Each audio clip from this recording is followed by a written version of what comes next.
sounds like a story to me, some crazy fable that you would not believe. Oh, but ain't she... Welcome to the Avram Davidson universe, where we listen to some of the greatest stories ever written, adored by Ursula Le Guin, Neil Gaiman, Leonard Nimoy, Ray Bradbury, and Stephen King. Enjoy classic tales such as Are All the Seas with Oysters, The Golem, Sources of the Nile, and many others. Erica, thanks so much for joining us. Hi, glad to be here. Yeah. Well, I guess first off, tell us a little bit about yourself.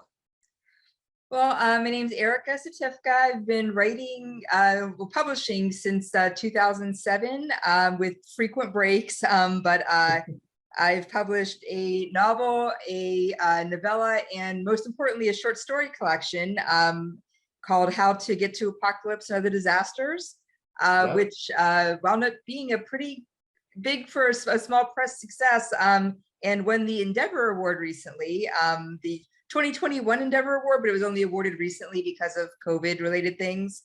But I write pretty much mostly short stories. That's mostly been my focus the entire time I've been writing, and published about, I forget the exact number, but it's over 45 stories, about half of which are in my collection. And you know, one of the things that brought you to me and me here is that when I was won the Endeavor Award, they compared my stories to Avram Davidson, and at the time I had not really read any of his stuff. I have read it now, but there are some similarities, but yeah, it's pretty much I am a short story writer first and foremost. Well, thank you. And what got you started? I mean, background wase, tell us that. Been writing, pretty much since high school.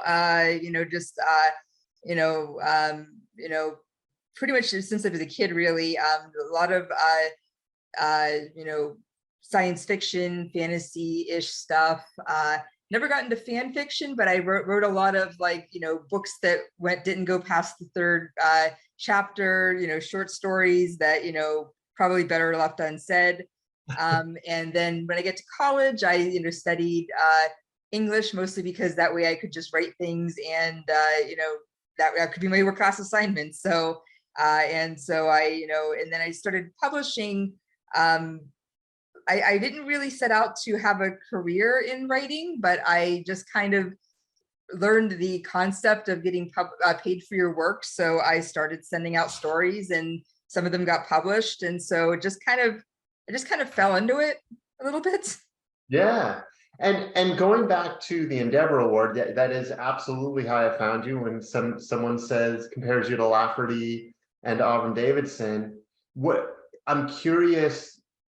I know Avram is new to you, but in what you've read so far, where do you see the comparisons? I'd be curious your own take. I'll talk about some things I've read so far, but your own take so far on that. So I'd say one of the similarities is that it felt I know that Avram did publish some novels, but he is mostly a short story writer. And in the stories I've read, and I'm about halfway through his compendium of stories, is that he was very much, he did not see the short stories as kind of a continuation to novels or a smaller piece of something else. They're very well constructed, very the stories themselves just kind of all have they're all kind of, I don't know how to put this, but they have their own own internal universe that completely works, and you don't see that a lot with short stories. It's rare. I kind of hope that my short stories come off that well, but it's very clear that each of the stories is has the amount of care put into it that you would put into a novel. Doesn't just feel like a chunk of something larger or something. It feels very much like the story is its own self-contained thing. Another thing is that it kind of feels like, and again, another thing I do a lot with my stories. A lot of my stories come off of like Wikipedia binges or finding out a cool piece of information, a lot of them seem to be based around like a really cool thing in history or a really cool thing in myth. Like it feels like a lot of the stories just came up, oh, wouldn't it be cool if this one thing was like true? And then the story is kind of based around that. I kind of feel like if Wikipedia had existed, Avram would have been very much into Wikipedia. Yeah, absolutely, no question about it. So going back to some of your stories, I read Loving Grace, which I loved it. And I'll make sure when I post this podcast, I'll make sure to have a link to that story, because I really think people should read it. And it's an incredible story. Without obviously giving away too much of the details, because I want people to get the full enjoyment out of it. There were a couple of things that I found interesting. Number one, it's super creepy. I have to say that ahead of time. I'm still, and it's very relevant to today. I think probably more, it almost feels more relevant to today than it did when you wrote it. I think it's 15, maybe 17. 2015. Yeah, 2015. So I almost feel like it's even more relevant to what's going on today. But the ending very much reminded me of many of Avram's endings, in the sense that you don't always, there's debate potentially, there's discussions to be had. Not all the answers are necessarily given. And I don't know if that's purposeful, but that was something I noticed, is I feel like I could sit with 10 other people in a room and have a discussion about your story, and we might all have little differences or opinions or arguments about it. Is that, can you talk about that? That was definitely on purpose. I do not like to have definite endings. I do not like to have my stories wound up with a bow and wound up with like, this is just, this is how the story ends. I kind of like there to be a little bit of open-endedness in and not all stories, but a lot of them. And that was one where I definitely wanted it to kind of hang there. That story actually came from the idea that even though, I don't know if you've ever seen a map of productivity versus how much. So basically, sometime in the 1970s, American productivity skyrocketed, but real wages didn't change. The amount of time that people are working hasn't changed. If anything, has gone up. We have all of this tech that is supposed to make our lives easier, give us like the whole Jetsons idea that you're working 2 hours a day and you get to spend the rest of the time doing art or doing, science or basically trying to make the world better, but we stagnated. And so I kind of came up with the idea in the story that, what if like we did let people not work and have, give them a universal basic income, but then we also at the same time force them to still suffer another way. Because basically, we can't have progress and we can't have, skyrocketing productivity without somebody suffering. So it's basically the idea of like, this forced suffering, this forced employment draft that kills people, or at least, changes them into something else. And then the story actually, so the story is wrapped up with a couple different fables that I made up. The original name of the story was Fables of Late Capitalism, but I changed it based on the poem All Watched Over by Machines of Loving Grace, which plays into the ending. I don't want to give away the ending, but basically it's kind of my take on, well, we have capitalism, we have, science, we have all this, so why does everything still kind of suck? And it's on purpose. Anyways, yeah, I loved it. And I will say one other thing that really struck me, and I don't know why. First of all, I felt like it was in Portland. I don't know if that was accurate or not, but I felt like it could have been in Portland. And then another thing that just struck me was when he goes to the coffee shop and he has a cup of coffee. It's not just a cup of coffee, but it's awful coffee. I don't know, kid. I thought that was really funny. But any thoughts on, is it meant to be Portland or not necessarily? I don't think like it was explicitly said in Portland, but I did write that one shortly after I moved to Portland, because I moved to Portland in 2014. And that one was written That was actually, I think, published by the first place that I sent it, because it's in Clarkesworld, and Clarkesworld tends to be where I send my stories first. And so yeah, I'm pretty sure I was thinking Portland, because they do go to the beach and it's not that far away.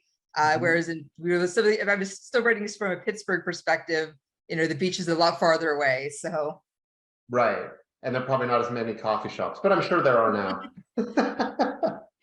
Well, so getting into Avram, you've had a chance to start reading him. Any thoughts so far? Any favorites so far? Actually, last night, because I've been going through slowly, I don't want to burn the whole collection at once, but I just read The House the Blakeneys Built, and that one was creepy as hell. That one was, I don't know if you want to go into what it's about, but it really, like, wow, that one really like surprised me. The ending of it, and the way that the people on the planet talked and everything. Yeah, that one was just amazing. And I also really liked And Now We Sleep, one of the earlier stories in the collection that is really, again, just I love the fact that a lot of his stories are downers without like necessarily being like horror or dark, or like they're dark, but they are written in such a way that they're like almost like happy dark, which is something I try to do a little bit, where I write a lot of pessimistic things, but not written in a pessimistic style, if that makes any sense.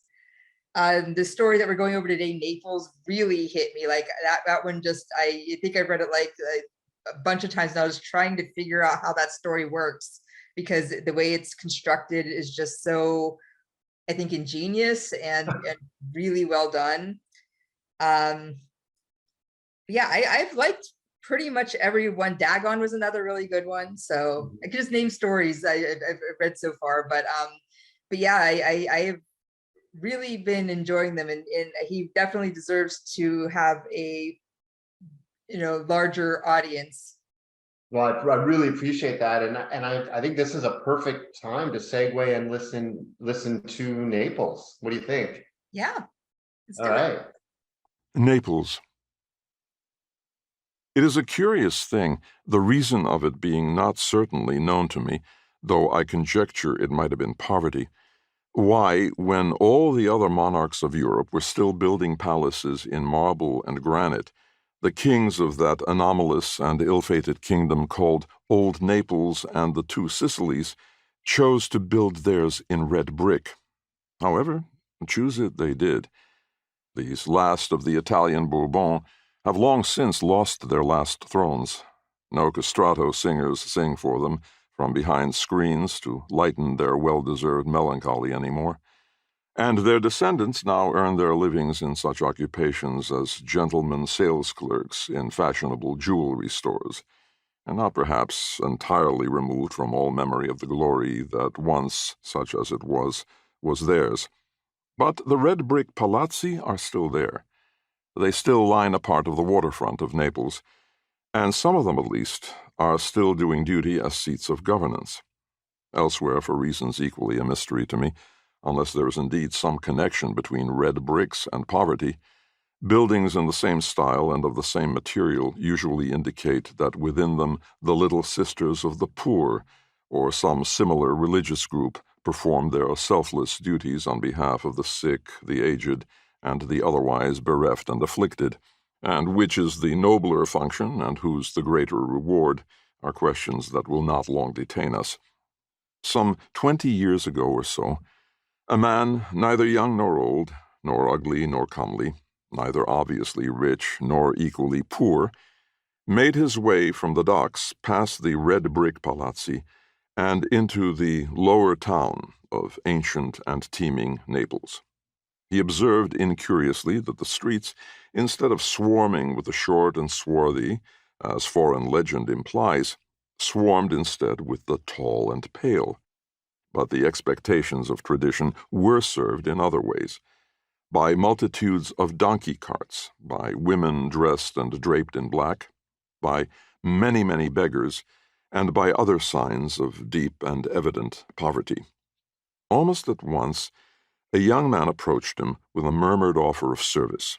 The young man clutched the upturned collar of his jacket round about his throat, and as the day was not even cool, let alone cold, it might have been assumed that the reason for the young man's gesture was that he probably did not wish to reveal the absence of a shirt.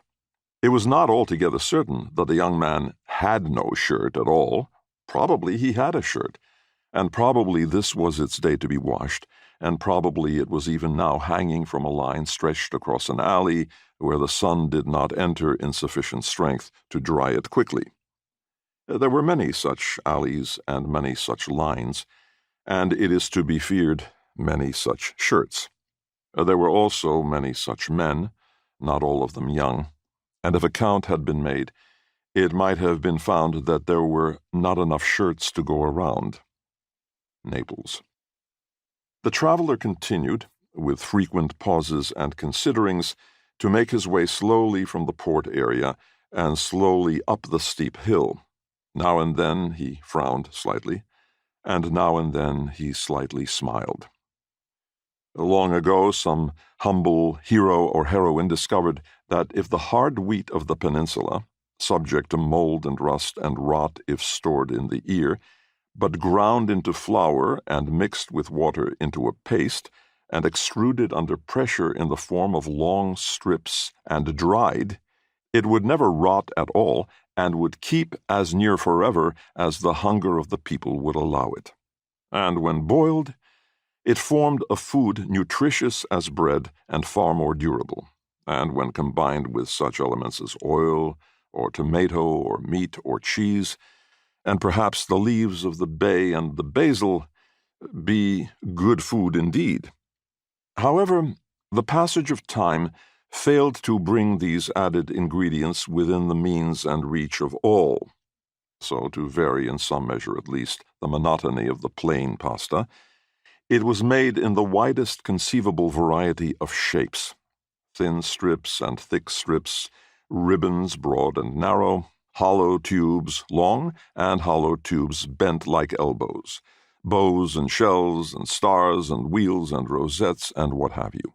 And if you have nothing, it is anyway some relief to eat your plain pasta in a different design, when you have, of course, pasta to eat. At least every other doorway in the narrow streets and the narrower alleys kept a shop, and many of the shops sold pasta. For the further sake of variety, the pasta was not merely stacked up in packages. It was also, the straight kinds, splayed about as though the stalks held flowers at their upper ends.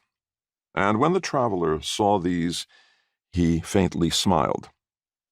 The young man who paced him step for step also looked at these modest displays, but he never smiled at them. In fact, although he continued his soft murmurs, he never smiled at all. Most of these ways seemed hardly wide enough for outside the displays, but such there were. There were second-hand clothes, and fewer by far displays of some few new clothes. There were whole cheeses, although none hereabouts were seen to buy them whole, and perhaps not very many often bought them by the slice or crumbling piece.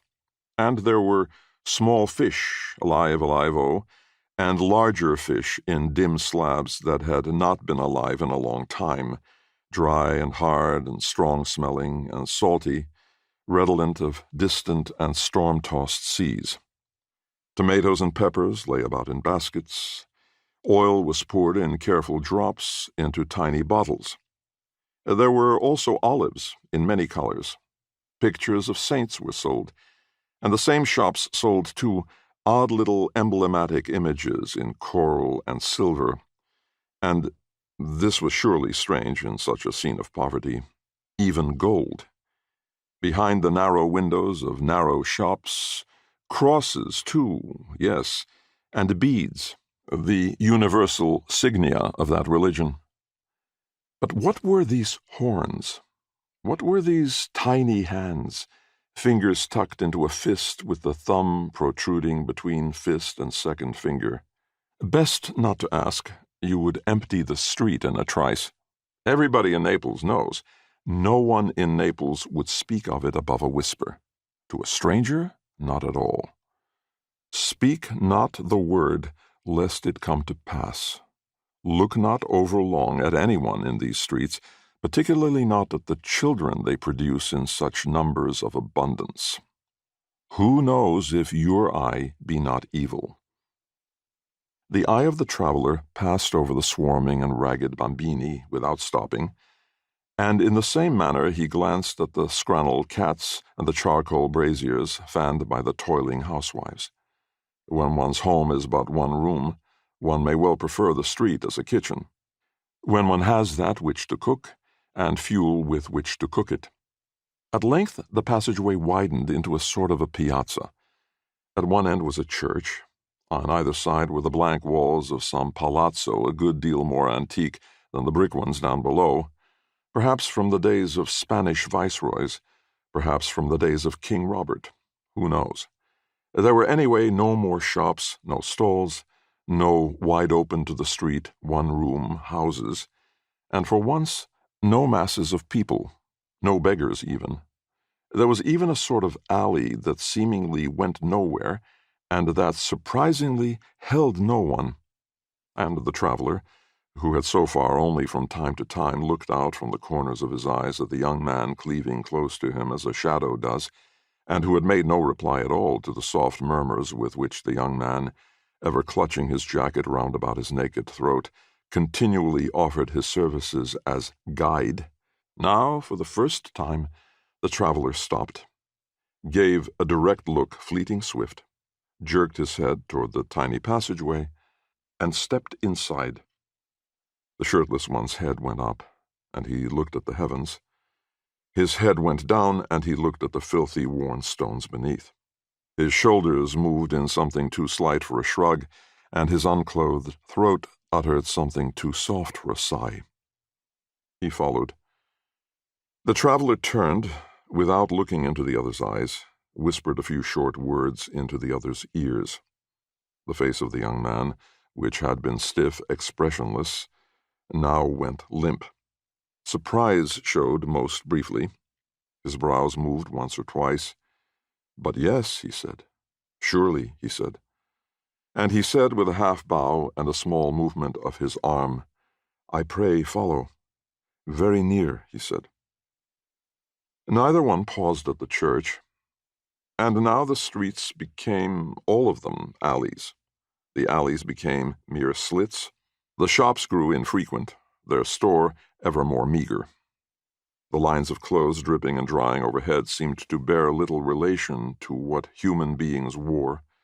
What actually dangled and flapped in the occasional gusts of flat, warm, and stinking air may once have been clothing, might once more, with infinite diligence and infinite skill, with scissors and needle and thread, be reconstituted into clothing once again. But for the present, one must either deny the rags that name, or else assume that behind the walls, the scabby walls, peeling walls, broken walls, filthy, damp, and dripping Icarus walls, there dwelled some race of goblins whose limbs required garb of different drape. The traveler began to lag somewhat behind. How often now, how carefully, almost how fearfully, the young man-guide turned his head to make sure the other was still with him, had not stepped upon some ancient, obscenely greasy flagstone fixed upon a pivot and gone silently screaming down into God knows what, had not been slip-noosed, perhaps, as some giant hare, hoisted swiftly up above the flapping rags. Rags? Signal flags? What strange fleet might have its brass-bound spyglasses focused hither? Or perhaps it was fear and caution, lest the other's fear and caution might simply cause him to turn and flee, in which case the young man-guide would flee after him, though from no greater fear than loss of the fee. When one has no shirt, what greater fear? Turned, and into a courtyard entered through a worm-eaten door whose worms had last dined centuries ago, perhaps, and left the rest of the wood as inedible. A courtyard as dim, as dank as the antechamber to an Etruscan hell. Courtyard, as it might be the outer lobby of some tumulus, some tomb, not yet quite filled, although long awaiting its last occupant. Shadow, stench. The tatters hung up here could never be clothing again, should they, in this foul damp, ever indeed dry. At best, they might serve to mop some ugly doorstep, did anyone within the yard have yet pride enough for such. And yet, if not, why were they hanging, wet from washing? Perhaps some last unstifled gesture of respectability. Who knows? Naples. Around a corner in the courtyard a door, and through the door a passageway, and at the end of that a flight of stairs, and at the end of the flight of stairs a doorway that no longer framed a door. A thing, something that was less than a blanket, was hung.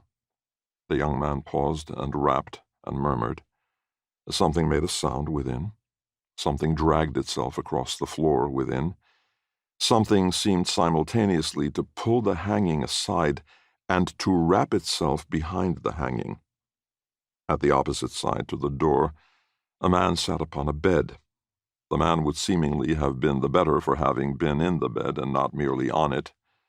On the cracked and riven and flaking sodden walls, some pictures cut from magazines. 2 American presidents, 2 popes, and 1 Russian leader, and 2 saints. Comparisons are odious. Of those whose likenesses were on that filthy, fearful wall, it might be said they had in common, anyway, that all were dead. "Good day," the young man guide said. "Good day," the man on the bed said. After a moment, he might, though, have been excused for not having said it at all. "This gentleman is a foreigner." The man on the bed said nothing. His sunken eyes merely looked. "And he would like,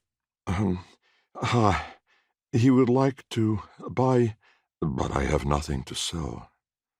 How dry, how faint his voice. "Some little something, some certain article, an item, but nothing. I have nothing. We have nothing here." His hand made a brief gesture, fell still. A very small degree of impatience seemed to come over the face of the older visitor. The younger visitor, observing this, as he observed everything, took another step closer to the bed. "The gentleman is a foreigner," he repeated, as one who speaks to a rather stupid child.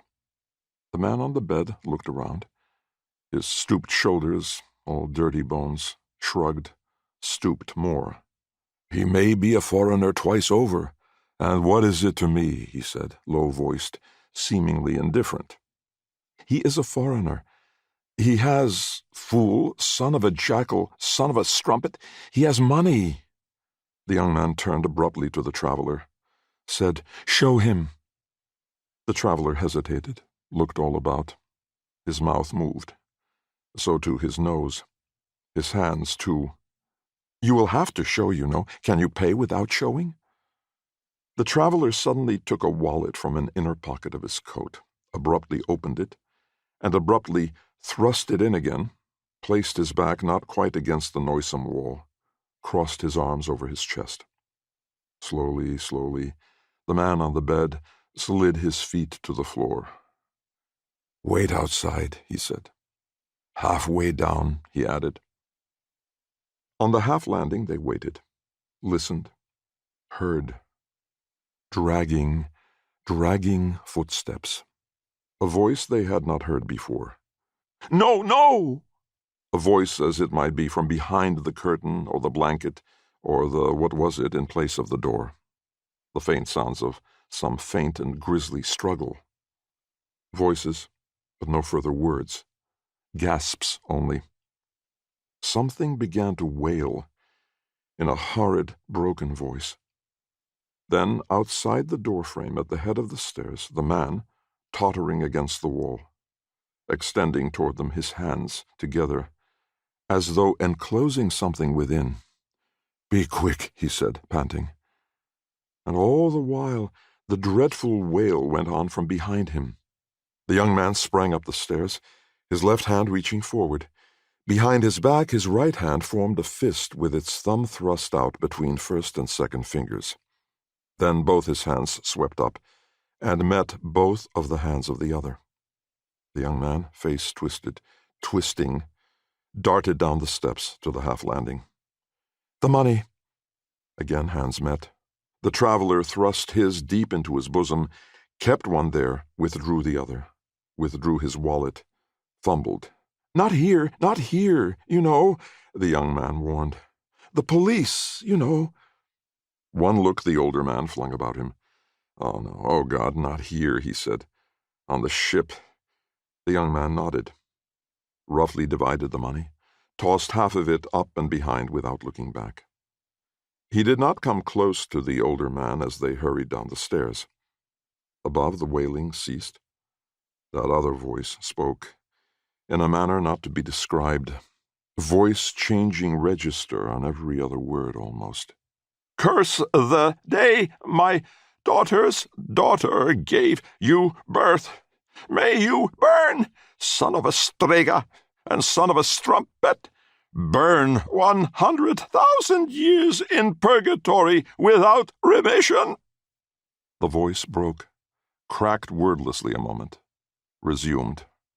"1,000 times I have been ready to die, and you, witches, bastard, you have stolen my death away, and you have sold my death to strangers. May you burst, may you burn."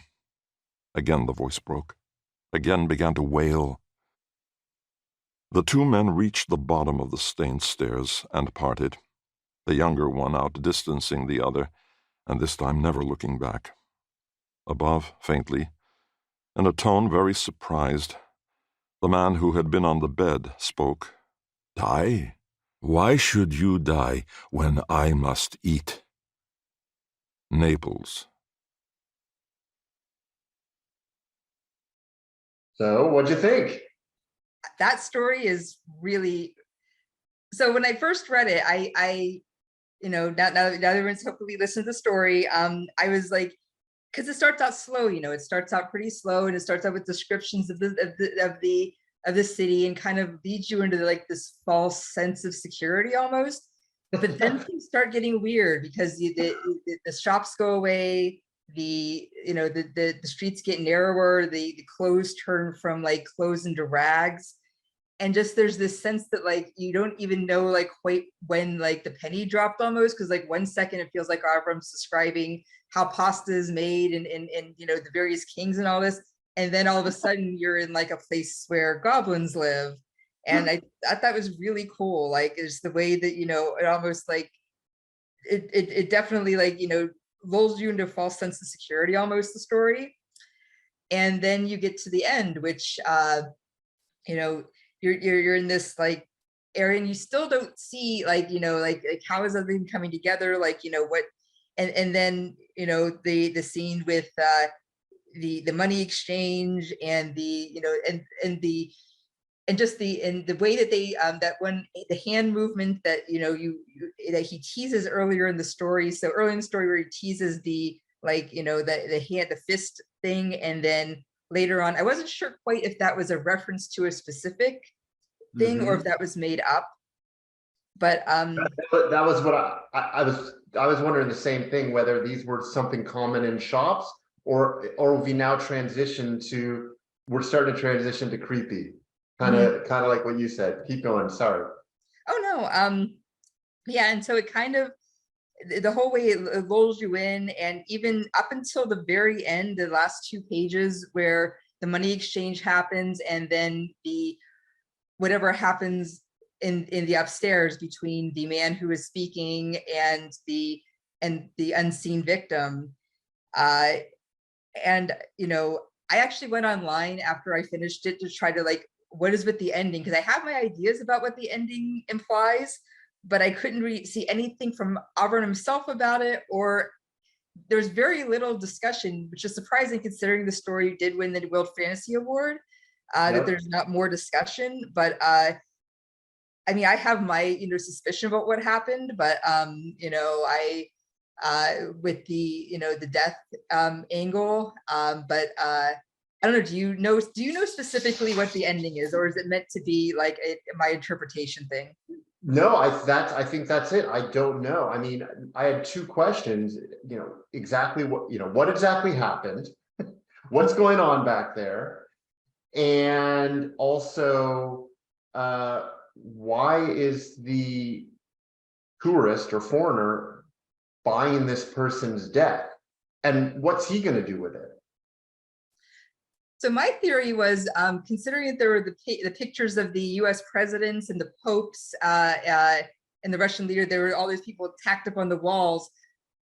I had the idea, basically my third read through or such, where this was kind of a hitman situation, that the person is buying the death in order to inflict it upon somebody else, and that those are pictures of people for whom this has happened. Like, basically, assuming one is Kennedy, that somebody bought Kennedy's death from this victim and then inflicted upon Kennedy somehow, basically through the emotions or through, magic somehow. So that's kind of what I thought was going on. I'm not sure if that's true, but that's kind of what the context clues led me to. But there could be other interpretations, and it leaves it so open-ended, which is one of the things I really loved about the story. It doesn't say this is what is happening. This is right. I love the fact that the story made me work for that ending. Like, I had to actually think, what was this about? Like, why did this hit me so hard? And it's like, well, this is what I'm thinking it's about. But I would be I can think of other interpretations too, which is something I really, enjoyed about the story. That's incredible. I'll have to set you up with maybe, I don't know if any of these names ring a bell, but Henry Wessels or Greg Feely, and see if they have any theories on the ending. And I imagine Avram at some point talked to someone about the ending. But again, he may have left it ambiguous on purpose to absolutely mess with our minds in the same way that Or All the Seas with Oysters, which I don't know if you've read, sort of plays with your mind, where you're just, what's going on here? Is this all real? Is this not real? But yeah, I think you might be right. It's a pretty remarkable story. Any other thoughts on the story? I mean, that pasta part is hilarious. I mean, he just goes on and on and on. And it was again, I think that's part of that it leads you into a false sense of kind of like, oh, this is just going to be like this story that's sending you on this journey to Naples, and then it hits you with all this other stuff. So and I get that.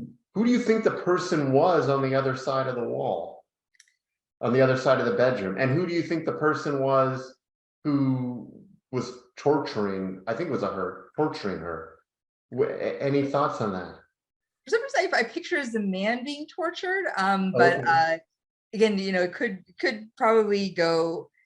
I imagined it was somebody who maybe had death stolen from them in some sort of ritual, some sort of magic. I did notice there's also a lot of emphasis on the religious token, basically at the point where there was the one part in the story where they do mention the fist thing, but they also mentioned there being crosses and such. So maybe some sort of black magic involving some kind of undead ritual, and that maybe that person, not vampire is probably not the word, but the idea that this person is undead or a zombie and just keeps getting their stolen from them. So yeah, I imagine that it was kind of maybe somebody who was as ripped and as torn as the clothing that we saw on the on the clotheslines earlier. Wow.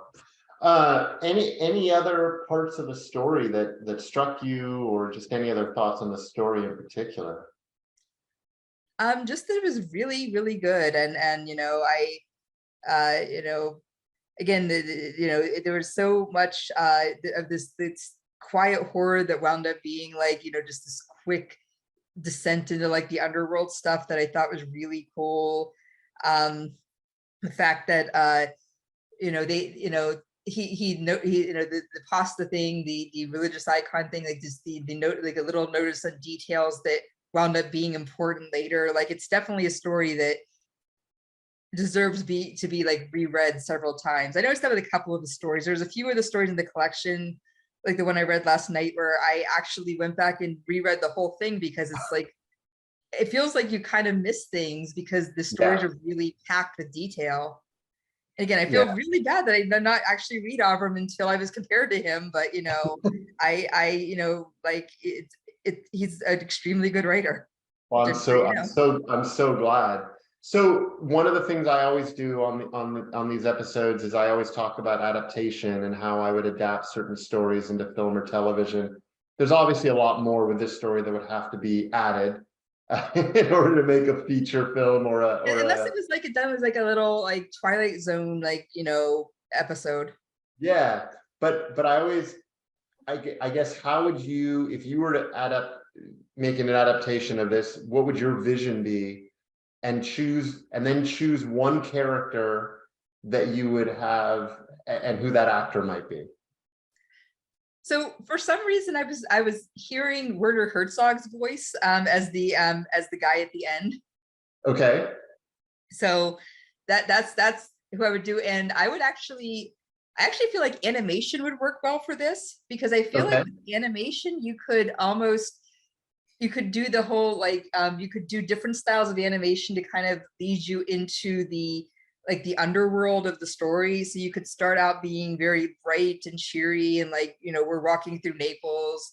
You're doing maybe point of view shots with the American main character, and then things could start to get darker. The animation could start to get very jaggy, could start to get very dark and maybe a little bit monochrome. So that's how I would do it. I would basically do it as a short animated feature. Oh, that's amazing. Yeah, I love it. I honestly feel like moving it into, I feel like, again, because this was definitely very much a short story, making it a feature film would kind of because then you'd have to describe well, what's happening, or is he killing presidents and popes? But if you don't, describe that, then it's a much creepier tale. Yeah, interesting. I wonder, have you seen Robots? What's that show on Netflix? It's like robots, monsters, and oh yeah, I've seen that. Yeah, That would really work for that. Yeah, I wonder if this could work for something like that. Well, any other thoughts before I let you go? I mean, you've been so wonderful. I'm so appreciative of your time. But any other thoughts you'd want to share on Avram, or just anything in general? Just that I am, really enjoying the stories, and and just the, and it definitely deserves to be much more widely read. And has any of his stuff been adapted into short features or? Yeah, so they have, but a long time ago, mostly as mysteries and Alfred Hitchcock episodes. So they're two Alfred. If you go to the website, and I'll send you the links. But for others, if you go to avramdavidson.com, you'll see TV, radio, film, and at the bottom you'll see there's two Alfred Hitchcock episodes that he had. There was actually an opera that someone made of one of a symphony of one of his stories, Bumberboom, based on that. And then there are a couple of short films that students made. So there's been some done, and I think the House of Blakeney's Built, to me, would be one that would be a wow as an example. That would be really cool. I don't know if you get away with the ending now. I don't know if it would be too dark, but I think I think you would have to retain the ending on that one. Yeah, that and Now Let Us Sleep, I think, is also could be a really interesting expanded universe. But no, he's definitely had some stuff done, and there have been interest in the past. So we'll see where it goes. To me, the reason I always talk about it is because I think Avram should be better remembered. I look at someone like Philip K. Dick, and he was starting to be forgotten, and up until his adaptations, that's what gained his popularity. So I think through film or television, that's a way to get an author who's sort of faded back into present. And then I think, although times have changed now with so much streaming, it's gotten sort of confusing. Things have been watered down a little, but that's a whole different conversation. Yeah, I noticed that with the newest season of the Robots anthology. The first season was really awesome, and then like they started getting a little less. Like it just kind of started. It's feel like streaming has not been. A lot of the streaming stuff has not been as good as as it was in the past. So Yeah, I think maybe the money is not there anymore. Yeah, they're definitely rushing it, I think. Well, look, I thank you so much. Come back anytime. If there's another story that you ever want to discuss, let me know. And again, everyone should read Loving Grace. I'll have the link provided, and I can't wait to read the rest of her anthology. So thank you, thank you. Oh, Welcome, I thank you. suppose God only knows. It sounds like a story to me, some crazy fable that you would not believe.